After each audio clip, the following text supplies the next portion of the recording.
baru hari ini.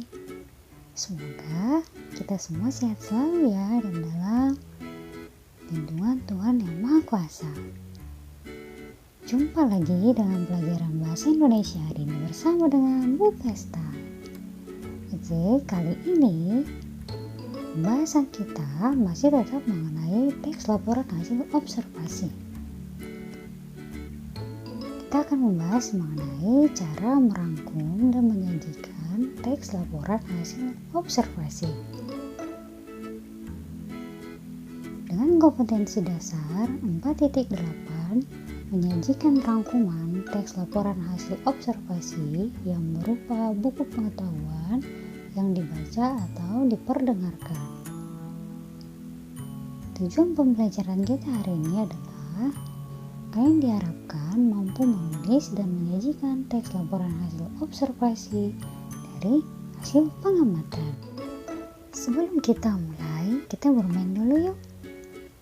Silakan kamu susun ya kata yang masih acak berikut ini. Sudah ketemu belum? Kira-kira kata yang benar seperti apa? Selanjutnya,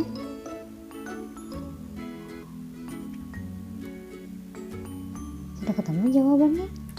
Kalau sudah, silahkan gabungkan dengan kata yang tadi dan tulisan jawaban kamu di kolom komentar. Oke, setelah kita bermain, yuk kita mulai belajar mengenai topik pembahasan kita hari ini. Yang pertama, di sini yang kita bahas adalah langkah menulis teks laporan hasil observasi. Ada 6 langkah yang kita harus lakukan agar sebuah teks laporan hasil observasi boleh kita buat dengan baik. Yang pertama di sini adalah kita harus menentukan topik atau temanya terlebih dahulu. Setelah kita menentukan topiknya, kita membuat kerangka laporannya.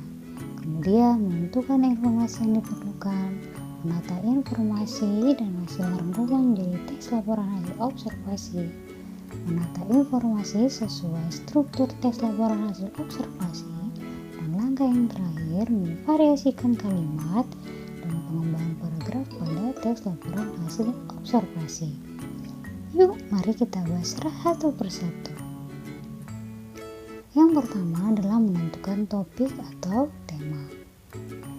Jadi, karangan yang kita buat nanti harus bersifat faktual atau berdasarkan fakta dan ilmiah atau berdasarkan ilmu pengetahuan.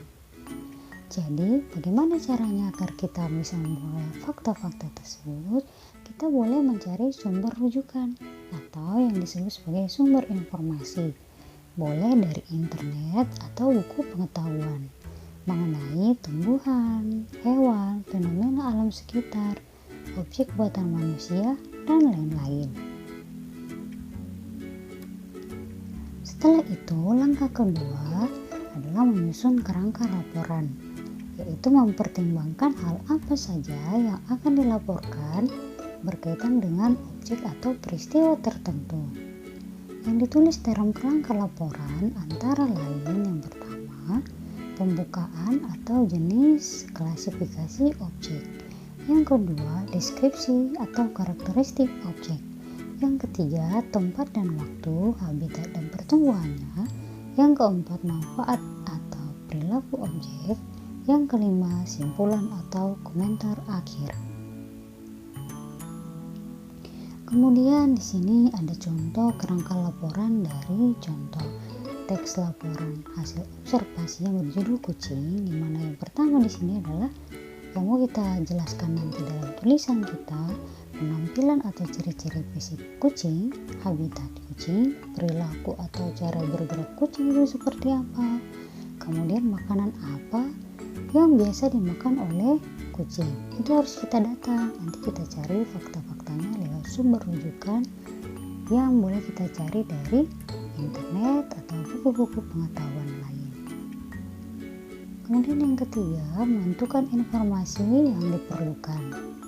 Ada 4 biasanya informasi yang kita perlukan. Yang pertama di sini adalah definisi, yaitu cari sumber informasi boleh dari buku ensiklopedia, internet, film dokumenter, atau mungkin dari kamus. Kemudian deskripsi. Deskripsi itu biasanya berisi penjelasan mengenai ciri fisiknya, klasifikasi atau jenisnya, mungkin contoh seperti kucing tadi jenisnya apa saja. Kemudian manfaatnya, habitatnya, atau perilakunya. Kemudian di sini habitat dan perilaku dan deskripsi biasanya merujuk kepada mengamati objek yang akan ditulis dan baca sumber informasi yang relevan, buku-buku ilmu pengetahuan, internet, atau film dokumenter.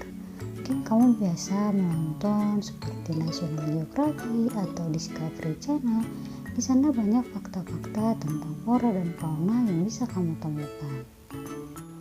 Selanjutnya, langkah keempat yaitu menata informasi dan hasil rangkuman menjadi teks laporan hasil observasi. Setelah kamu mengumpulkan informasi dari berbagai sumber, kamu tata informasi tersebut. Di sini ada contohnya mengenai kucing, ciri fisik, habitat, makanan, musuh, dan daftar istilah. Mungkin berbeda dari sumber pertama apa, sumber kedua dia seperti apa, dan sumber ketiga atau mungkin sumber keempat. Jadi poin-poin pentingnya itu silakan kamu catat dan tulislah dia menjadi sebuah rangkuman. Setelah itu, setelah kamu membuat rangkuman yang tadi, silakan kamu tata informasi tersebut, tulis dan susun informasinya sesuai dengan struktur teks LHO sehingga dia bisa menjadi sebuah teks LHO yang utuh dan benar. Jangan lupa sertakan foto-foto agar apa? Agar tulisan kamu menarik dan enak dibaca. Langkah terakhir yaitu memvariasikan kalimat dan pengembangan paragraf pada teks laporan hasil observasi. Yang pertama, merevisi pilihan kata. Perhatikan kata-katanya. Ada yang diulang-ulang tidak, atau mungkin ada kata-kata yang sama, silakan kamu perbaiki. Kemudian variasikan kata kunci, definisi, atau klasifikasi dengan sinonim, maksudnya kata yang sama. Misal, kata ialah, adalah, merupakan, yaitu, dan lain-lain. Karena itu adalah kata yang sama, jadi gunakan secara bervariasi. Supaya apa? Supaya tulisan kamu tidak monoton. Oke anak-anak pintar, apakah kamu sudah paham? Baik, agar kamu lebih paham, kita berlatih dulu ya. Oke, untuk menguji pemahaman kalian tentang materi tadi, hari ini tugas kamu adalah yang pertama, buatlah sebuah teks laporan hasil observasi dengan memperhatikan langkah-langkah menulis teks laporan hasil observasi yang sudah kita bahas tadi. Perhatikan contoh-contoh teks LHO di buku patikat kamu atau di materi yang sudah kita bahas sebelumnya. Kemudian karena ini masih masa pandemi, kalian bisa melakukan pengamatan di sekitar lingkungan rumah kalian saja. Tidak usah jauh-jauh, boleh tentang hewan, tumbuhan, benda, dan lain-lain. Kemudian sumbernya boleh dari buku ilmu pengetahuan, internet, film dokumenter, atau yang lain. Kerjakan di buku tulis, foto, lalu kirimkan ke classroom atau WA grup kita. Jangan lupa sertakan foto ketika kalian sedang mengamati objek yang diobservasi ya. Perhatikan contoh foto berikut. Jangan lupa dilampirkan ya anak-anak. Oke anak-anak, kira-kira ada yang kurang jelas tidak ya? Kalau ada yang kurang jelas, boleh kamu tanyakan di classroom atau di WA group. Sampai di sini perjumpaan kita hari ini. Sampai jumpa di pembelajaran berikutnya. Tetap jaga kesehatan dan selalu semangat. Terima kasih.